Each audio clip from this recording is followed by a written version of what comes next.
Hi everyone, this is Josh from the Narrate team. This past weekend, Adam asked the question, what does it look like to trust God? Enjoy!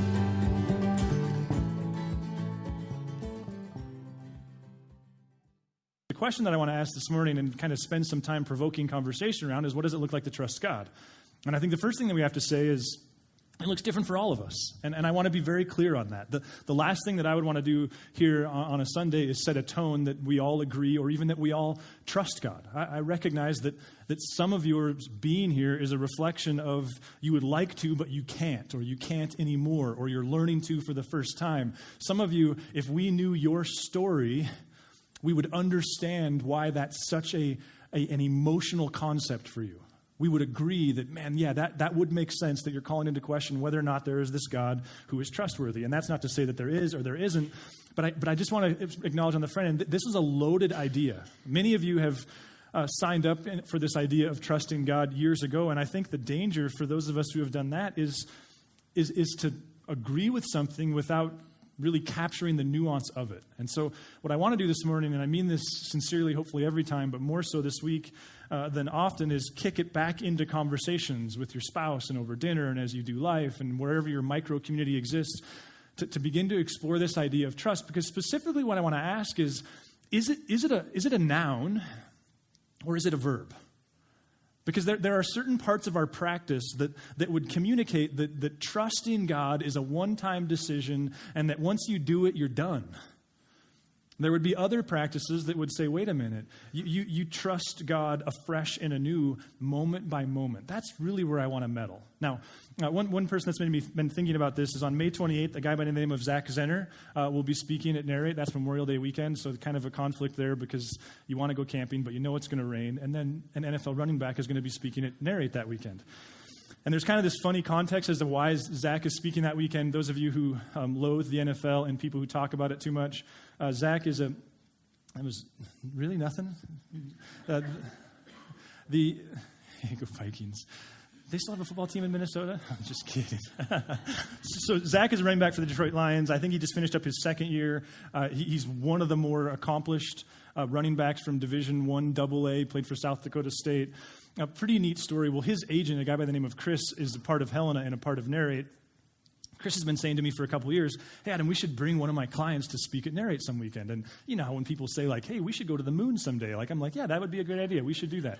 And I've just never assumed it would ever materialize. And then a few months ago, he texted me and he's like, hey, Zach would be our guy. He wants to come. So I was like, so then I start backpedaling, right? Like, wait a minute, I just signed a mortgage for how much money? Like, and I started to say, like, wait a minute. No, we didn't budget to bring in a celebrity communicator. Like, that's not really in it. And he said, because he's a professional salesman and a very gracious man. Chris said, well, let's just talk about it first, right? Because that's what those of you who are good at sales do. So to Zach's credit, we did sit down, and he said towards the end of the conversation, he said, listen, if a church is involved, I'm in. Which was like, wow. So we're paying for his airfare and his hotel room, and he and his wife are going to come gallivant around Montana for a week, and then we're going to get to do a football camp for kids that weekend too. So lots of fun things coming around. But so we had a conference call with Zach because, of course, I also have a moral and spiritual obligation to just make sure that the guy follows Jesus if he's going to speak on Sunday, right? I mean, we do lots of things in lots of ways, but it would be ideal if the person who speaks at church on Sunday actually is trying to trust God. So we had a conference call, and that was the elephant in the room. And to be honest with you, very quickly I was confident, like, this guy's the real deal, pretty involved in his faith and pretty open about it. And there were several ideas that he threw out, and one of them that didn't make the cut, though I wish it would have made the cut, and we were going to try to do a video, and then Lenny's going to be out of town that weekend, so I just thought, I don't know, I'll just waste a really good idea on 5 minutes on April 2nd. One of the ideas that he was going to talk about that relates a lot to this faith thing is he said, what I didn't anticipate before making it to the NFL was how much the NFL would require that I have the ability to deal with failure. Now, here's an accomplished athlete, a pre-med student. I mean, he's a high achiever in lots of areas. He began to talk about what he didn't realize was emotionally how frequent and commonplace failure is at that level of athletics. And Chris piped in, his agent, within this conference call and was like, yeah. And he cited the example of just this last season. There was a game where he had a fumble or two fumbles. I can't recall exactly how many. And, of course, when you fumble, you're like the kicker who misses the game-winning field goal. You're the GOAT. You're the moron. And Chris began to say, like, yeah, because if you had not handled those fumbles and the criticism that came with them well, you wouldn't have had 3 touchdowns the following week. And then Zach kind of deflected to Chris, and he said, Chris, I'm guessing you understand this better than I do because you've been in the NFL. I mean, he's not played in the NFL, but he's been an agent for players in the NFL for years. You've seen a lot more than I have. And Chris began to pipe in and said, yeah, I think what the average fan who watches a football game doesn't understand is that they are not just watching the best football players in the world. They are watching the best football players in the world who have the ability to emotionally deal with failure. And it was fascinating to listen to Chris because his business, and if you were at TEDx 2 years ago, he talked about this. His business is essentially like lots of your business. He's investing in young athletes, aspiring NFL football players. And when he invests in them, that costs him financially. And if they make it, then there's a payoff for him. And if they don't, there's a loss for him, just like property or shirts or whatever it is you're doing for sales. And he began to talk about part of what he has to do is determine how resilient this young athlete is or isn't. Are they the type of person with the type of character who, though they were a leading rusher for South Dakota State in college, have the ability emotionally to get rejected and screw up and fail as often as they're going to in the NFL? Now, my point in saying all that is what if faith works kind of like that? What if trust works kind of like that? It's not the way we talk about Moses and Abraham. It's not the way we talk about the disciples necessarily. But what if that's the way the text portrays faith? That it's this struggle, that day after day and moment after moment we're choosing to step into it or away from it. What if the Moseses and the Abrahams of the Bible that we all know too well, what if what we miss is that they fumbled the ball a lot, that they struck out, so to speak, a lot, and that a life of faith is one where we have to learn to manage failure, that trusting God, I guess here's what I'm getting at. Because you had your first communion, because you raised your hand at some Baptist church, but because you signed up and said, I'm a follower of Jesus now, does that mean that the trust issue is resolved for you forever? Or is it something, much like a guy like Zach, you have to revisit moment after moment after moment?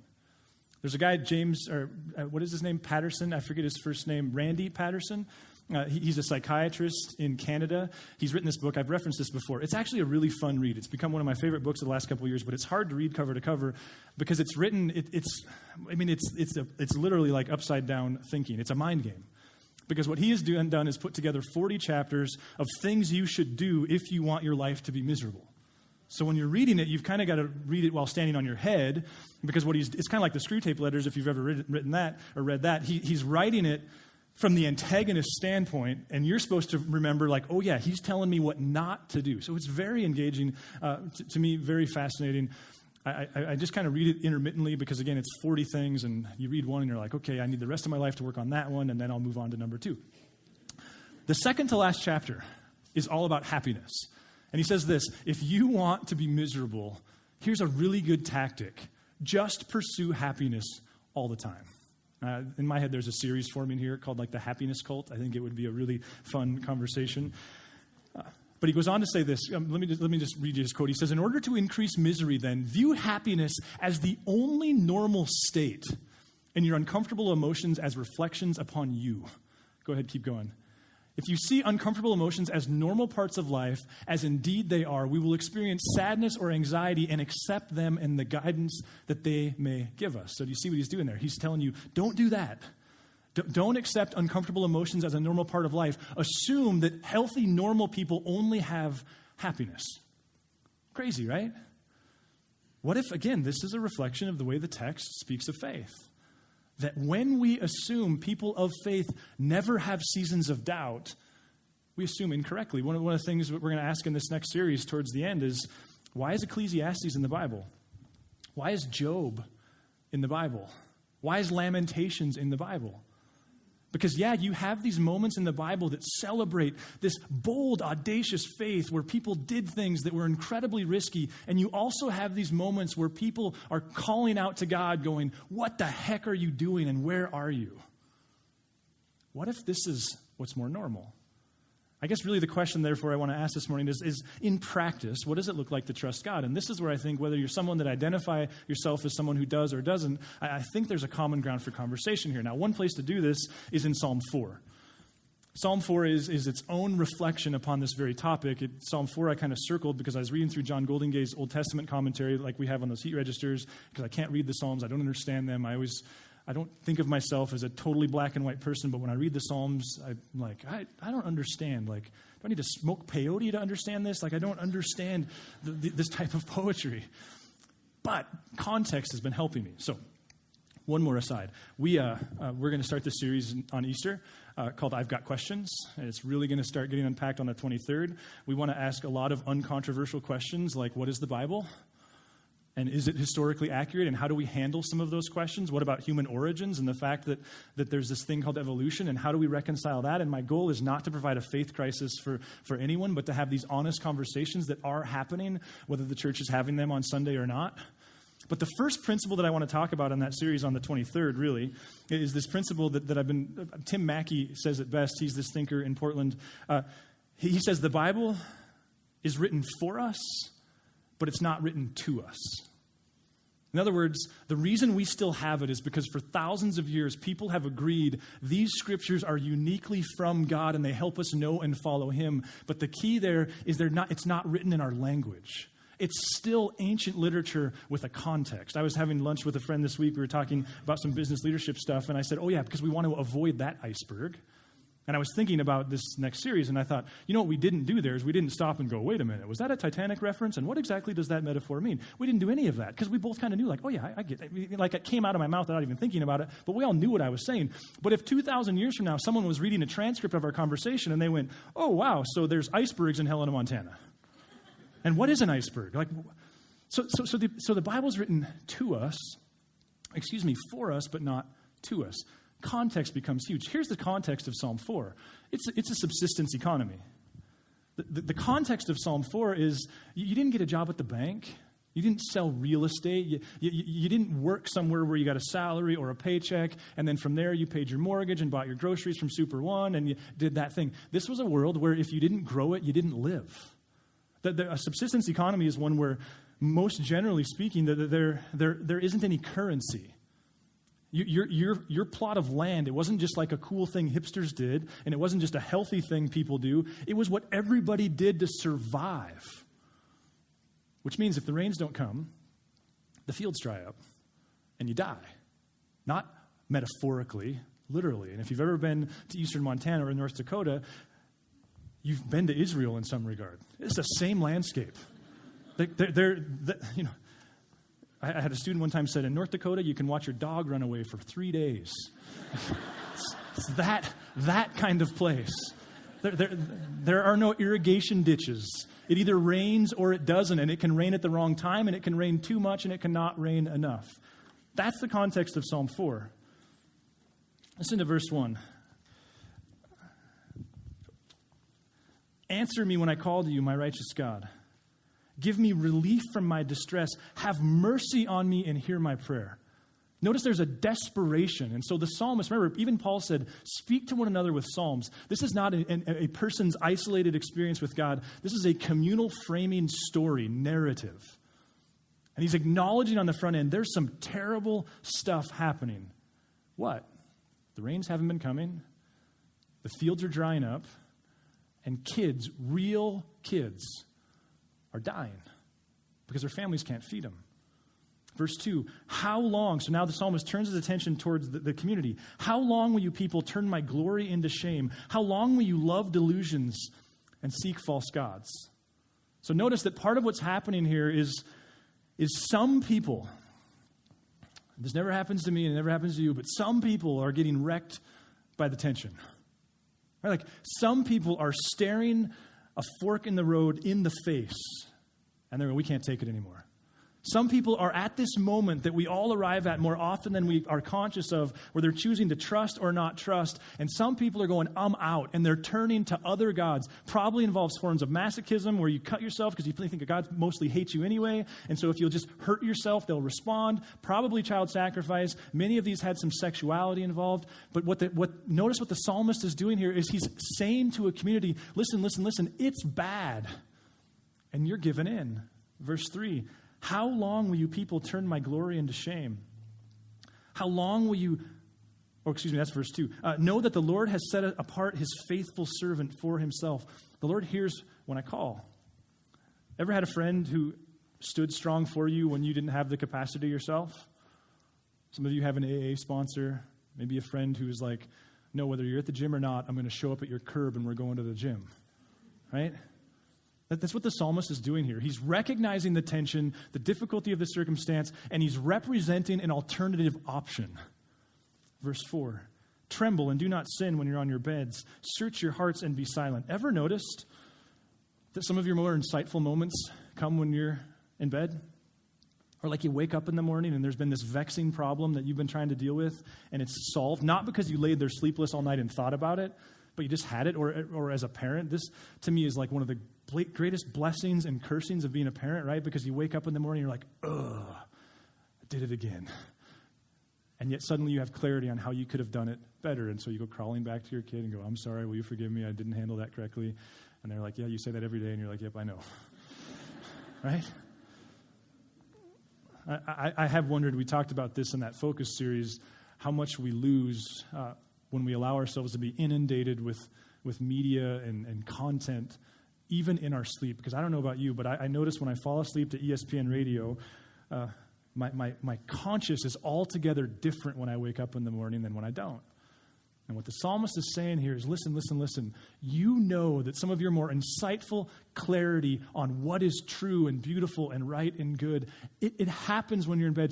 So don't deny that. Humble yourself and recognize this God is calling you to something. Verse 5, offer the sacrifices of the righteous and trust in the Lord. Now notice the refrain is not, but we're Israel. We've already said we trust God. He's dealing with trust not as a noun, but as a verb. Maybe upon reflection, you're like me in that you're looking for autopilot faith. You know what I mean? Like I realized that as I was wrestling through this. I want to answer the faith question and then go live the rest of my life. Right? Like I raised my hand, I signed up, I believe, I go to church, I work for a church, for crying out loud. I'm done with the belief thing. It's sealed, right? Like I don't want to have to retrust.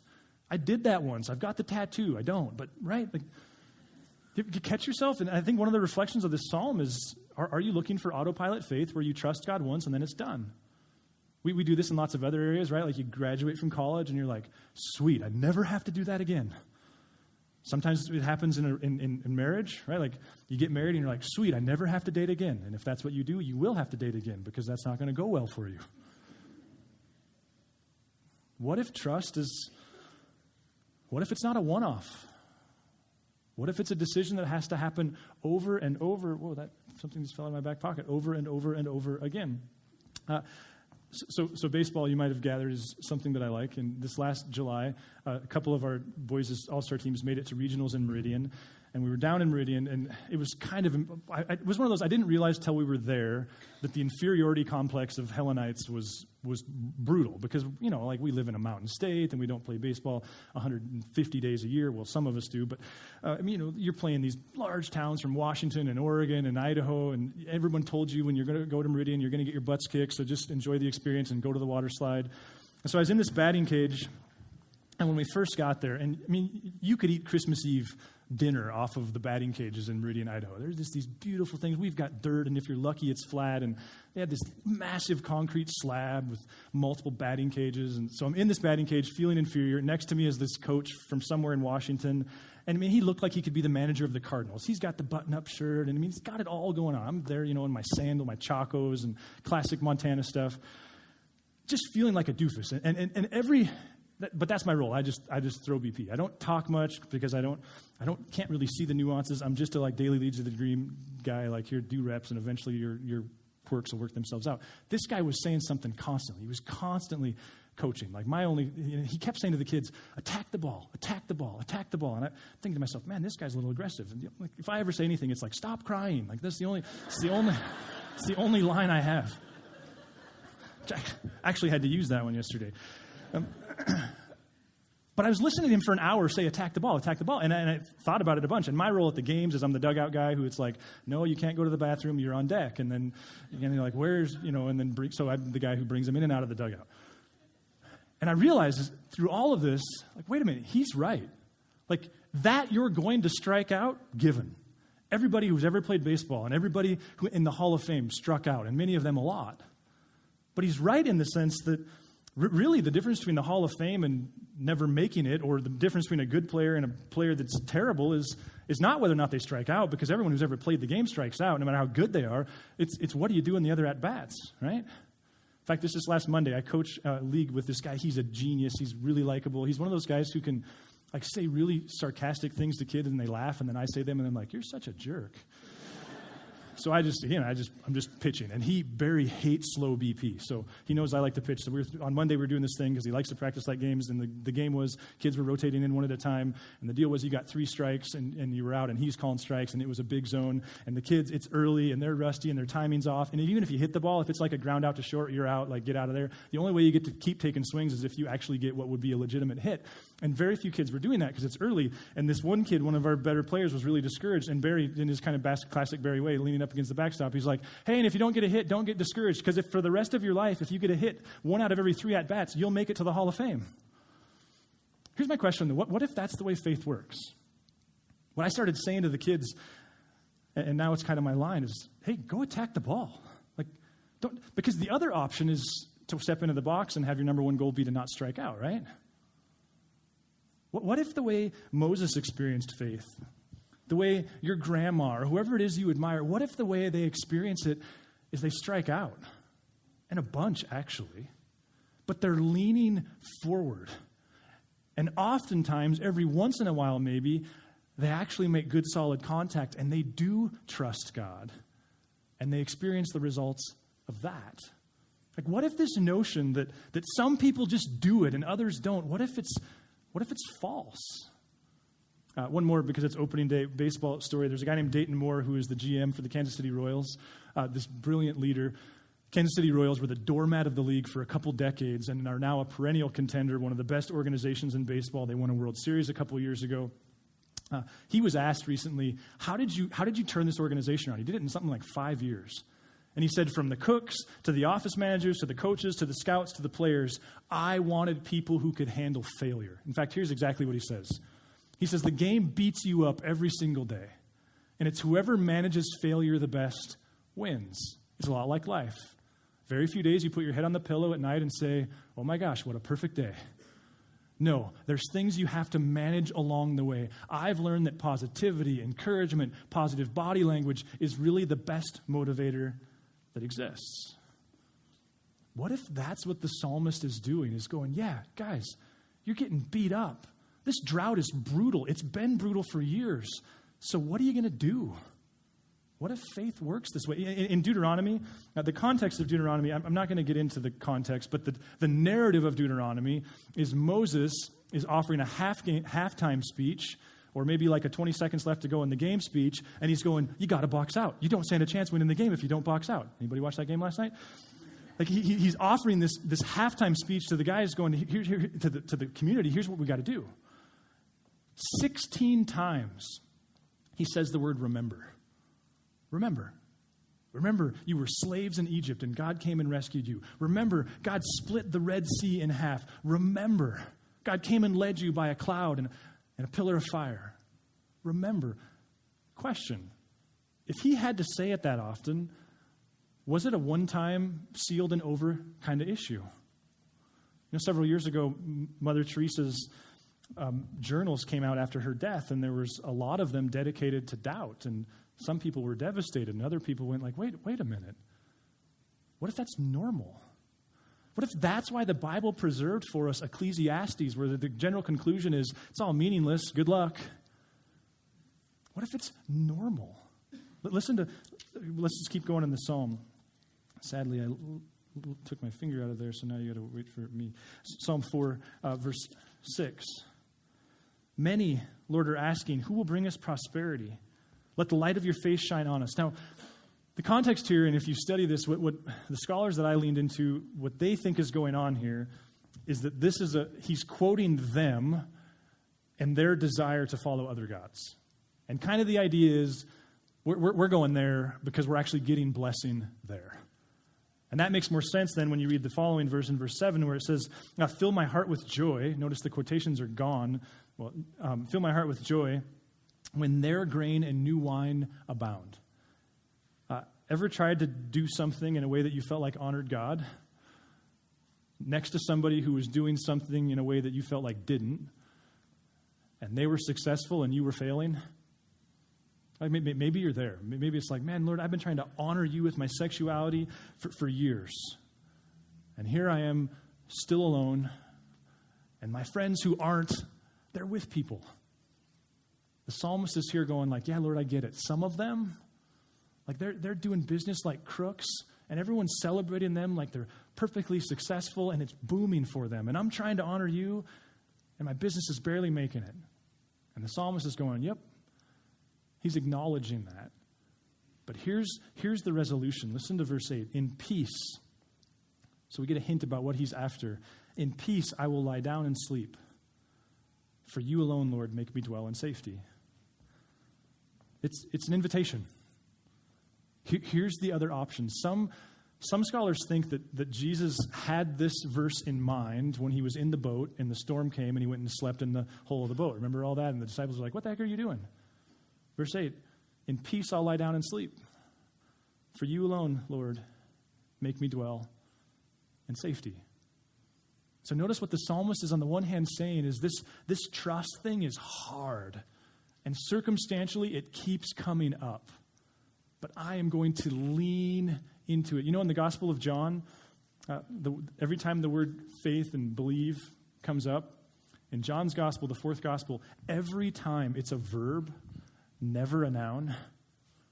Like we think of faith as like, I'm a Christian. John goes, no. It's choosing to trust. That's the moniker. That's the deciding point. Now that could be used as shame, but it's also pretty inviting, isn't it? Some of you theologically are a few steps ahead and you're going, well, wait a minute. We've been fighting about this for hundreds of years. There's this whole Calvinism, Arminianism thing, and can you lose yourself? God's grace transcends all that. But the reality is that what you see in the life, here's a question. When did the disciples trust God? Evangelicals have been arguing about this one for a long time. When did the disciples become followers of Jesus? Because what you see throughout the story is Peter going, yeah, you're the man. You're an idiot. Yeah, you're the man. I don't trust you. I think there's solace in that, isn't there? Because I don't know about you, but that looks a lot more like my emotional reality and my faith journey. There's a gal, Carol Dweck. I highly recommend her. Punch her into your podcast app. She's interviewed by a lot of different outlets, and she makes for a great interview. She's a researcher at Stanford, so she's not very smart. And she's of the mindset, no pun intended, that all of us could be categorized into two types of mindset, what she calls a fixed or a growth mindset. Now, a growth mindset, she actually, I think, even has a TED Talk. A growth mindset, in Carol Dweck's research and her terms, a fixed mindset is somebody who believes that whatever strengths, whatever skills, whatever abilities, whether they're relational or at track or whatever your abilities in business, whatever you have, fixed mindset people believe that they have them because they were born that way. Because people have been telling them they're smart. People have been telling them they're good at business. People have been telling them they're athletic. Growth mindset people are of the belief that every strength and ability and skill they have because they work hard. That they weren't born with it. They didn't come out of the chute with it. They've acquired it by working hard at it. In fact, part of her research, they took students who self-identified as liking and thriving at math, and they gave these students a math test that pushed them beyond their training. They couldn't, they'd get like a 0 on this test. And what she found was that the fixed mindset students were devastated. They were discouraged, that their affect was way down. They left concluding that they weren't good at math. They thought they were, but they're not. The growth mindset people, on the other hand, students, when they left, were like, oh, I haven't learned that yet. Their motivation for math only grew. They had this sense of like, whoa, there's stuff in the math world I don't know yet. Now, one of the questions, and I think as a parent, this is extraordinarily challenging, and if you begin to develop this vocabulary, it's like everybody drives a Subaru Outback. Like, you'll start hearing this language everywhere. You know, like once you get one, like they're everywhere. Bad context. One of the things she says as parents is the key here in how we develop these different mindsets is how we encourage ourselves and are ourselves encouraged. She said that when what we hear is you're smart, you're athletic, you've got great character, you're awesome. What we hear, when we hear that, we ascribe it to our identity because it's outside of our control. But when we hear, you worked hard at your business, you worked hard in the off season, that's why you're having a good track here. You work hard at math. When we hear that, she says that fosters and builds into us a growth mindset. Here's my point. What if that's the way the Bible speaks about trust? What if Moses and Abraham and whoever it is you aspire to and admire in this day when it comes to following Jesus, what if they've had to struggle to learn it? What if they struggle with it? You know, it occurred to me this week, have you ever, one of the ways we talk about sin is we say it has a short-term benefit and a long-term cost, right? And we could come up with lots of examples that hold that to be true. But it occurred to me this week, the same thing can be said of a lot of things that are incredibly valuable. Like, there's a lot of valuable things that are very fleeting, right? Like, let's just take staying hydrated. Hopefully, we all know that if you stay fully hydrated today, you'll be a nicer parent. Like, you'll have more energy. You'll be more creative. You'll be less irritable because your brain won't be swelling and hitting your skull. And hopefully you understand that being hydrated is a good thing, which is great news that we would know that, right? Let's just go to a blank there, Kim. But here's the problem. Just because you know that, oh, weird, that thing's all messed up. Sorry, I should stop looking at that and look at you. Just because we know that water would help us, does it mean that you can get up in the morning and drink 10 gallons tomorrow and you're set for the week? Not unless you've got a backpack for a catheter, right? Or a catheter for a backpack. Even then, it's not going to work. Or exercise. We know generally, right, that if we get up tomorrow and go for a walk or go for a run or go to the gym or go downstairs and do push-ups, we know if tomorrow we do something physical, we know we'll be more productive at work. We'll have more energy. We'll crash much later in the day, right? But because you do that tomorrow, does that mean you don't have to do it on Tuesday and Wednesday? And we could just kind of, it's funny to me, most things nutrition fall into this category. Even though they're incredibly valuable, you have a great breakfast, but the problem is you got to chase it with lunch. What if this is the way trust works? That, yeah, it's incredibly valuable, and we get these opportunities to choose to trust. But the good news and the bad news, the honest news is you're going to have to make that decision several times today, not just once. If you're going to actually stay hydrated, you're going to have to drink water, 10, 12 times a day. What if that's the life of faith that the Bible describes? And what if sometimes, and I want to be careful here because we have so much respect for the mental medicines. We have so much respect for psychologists and psychiatrists, and in no way have we ever tried to take a stance and say that there's nothing chemical that happens with things like anxiety and depression. But that being said, I do wonder, by 2020, the World Health Organization says that the single greatest, I just lost my word, the single greatest disability in the world by 2020 will be depression. That's devastating and sad. I do wonder if some of that is what Patterson's saying, that we have this expectation that down feeling is abnormal. And I do wonder if sometimes you don't call yourself out in your own sincerity to trust and follow God because you assume that when you raised your hand at camp at 13, you would never struggle with it again. Listen, my experience with anxiety is I get to choose 4 or 5 times a day if I'm conscious whether or not I'm going to say yes or no to it. What if part of the reality of faith is a lot like a lot of the emotional mental world that science is helping us explore, where we don't get to make that decision once. We get to several times a day go, I can choose to try to control this. Or I can choose to reflect upon the fact that I am vulnerable, that I can't control this, and I can lean into that vulnerability.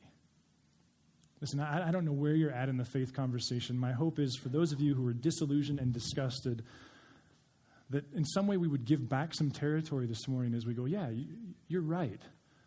It's not as easy as our language often makes it. And what you've identified as hypocrisy, it's accurate. Because those of us sincere in our desire are making decisions every day whether or not we're going to actively do trust. For those of you who have been followers of Jesus for years, maybe decades, maybe there's this fresh challenge to go, okay, so way to go.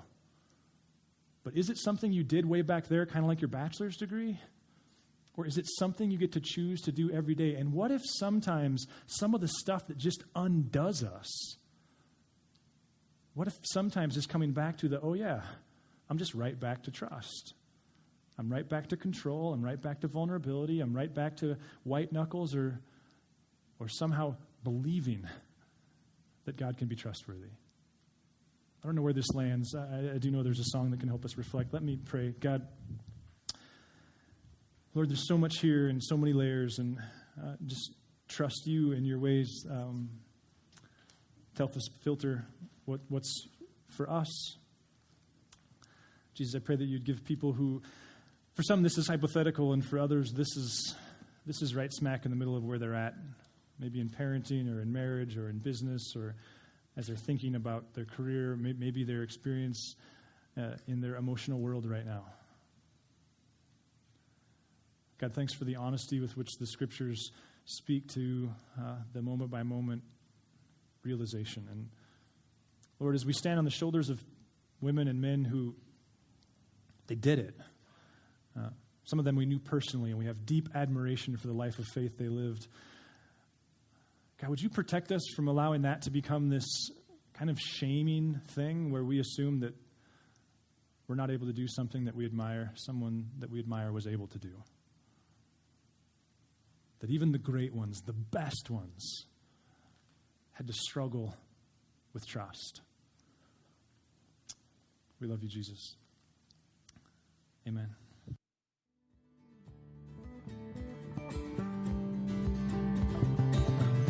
If you would like to engage further with Narrate Church, you can find contact information online, www.narratechurch.org. We would love to hear from you.